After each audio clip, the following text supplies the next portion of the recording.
Iraq के वज़ीर-ए-आज़म अली अल-फलाह अल-ज़ैदी ने वाज़ेह किया है कि इराक अपनी सरजमीन को किसी भी दूसरे मुल्क के खिलाफ कार्रवाई के लिए इस्तेमाल नहीं होने देगा।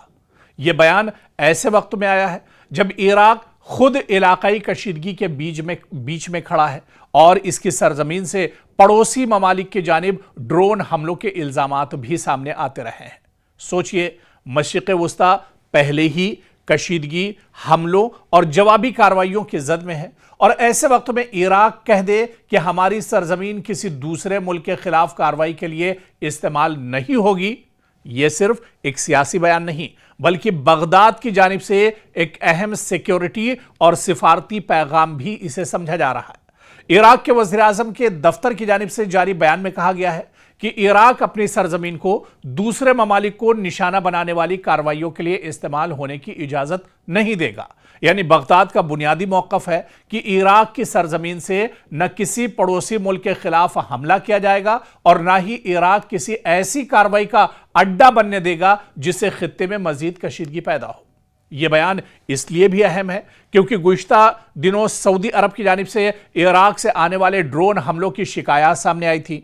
इराकी हुकूमत ने इन इल्ज़ामात की तहकीकात का हुक्म भी दिया था और कहा था कि अगर किसी इराकी फरीक के मुलव्विस होने का सबूत मिला तो कानूनी कार्रवाई की जाएगी। दरअसल इराक की जोग्राफियाई जो उसकी हैसियत है, जो उसका महल वक़ू है, जिस तरह से जहाँ पर वो एक तरह से है, उसकी जोग्राफियाई हैसियत इसे मशरिक़ वुस्ता की सियासत में इंतहाई हसास मुल्क बना देती है।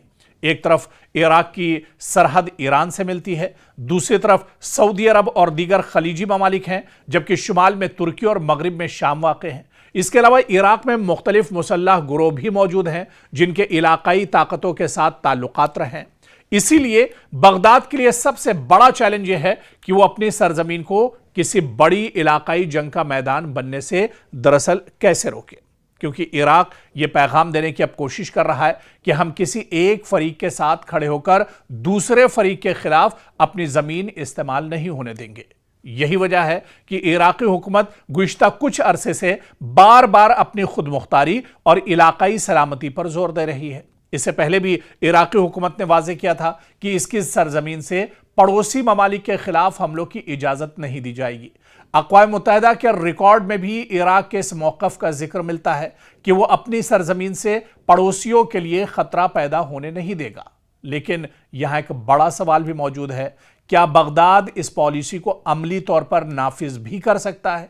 यह सवाल बहुत अहम है। यह मामला आसान नहीं है क्योंकि इराक में रियासती सिक्योरिटी फोर्सेस के साथ साथ मुख्तलिफ मुसल्लह गुरोह भी असर व रसूख रखते हैं। माजी में इराक से अमरीकी अहदाफ और खित्ते के दीगर मकामात पर ड्रोन और रॉकेट हमलों के वाक़यात ने बगदाद के लिए यही मुश्किल पैदा की है कि हुकूमत की पॉलिसी और ज़मीन पर मौजूद मुसल्लह गुरोहों की कार्रवाइयों के दरमियान दरअसल फ़र्क को कैसे ख़त्म किया जाए। क्या यह सीधा सीधा इशारा है इराक का अमेरिका के लिए कि वो अपने अड्डे यहाँ से ख़त्म करे, अपने जिस तरह से वो इराक का इस्तेमाल ईरान पर हमले के लिए करता है, दूसरे और ममालिक पर हमले के लिए इराक का इस्तेमाल करता है। ऐसे में इराक ने अब ये इशारा कर दिया अमेरिका को कि अमेरिका अब इराक छोड़कर चला जाए और वो अब अपने मुल्क को किसी दूसरे मुल्क या पड़ोसी पर इस्तेमाल होने के लिए एक तरह से इजाज़त नहीं देगा। यानी एक बहुत बड़ा अमेरिका के लिए झटका है ये बयान। अगर आने वाले दिनों में इस बयान पर इराक में अमल किया जाता है तो एक बहुत बड़ा झटका मशरिक़ वुस्ता में अमेरिका को लग सकता है।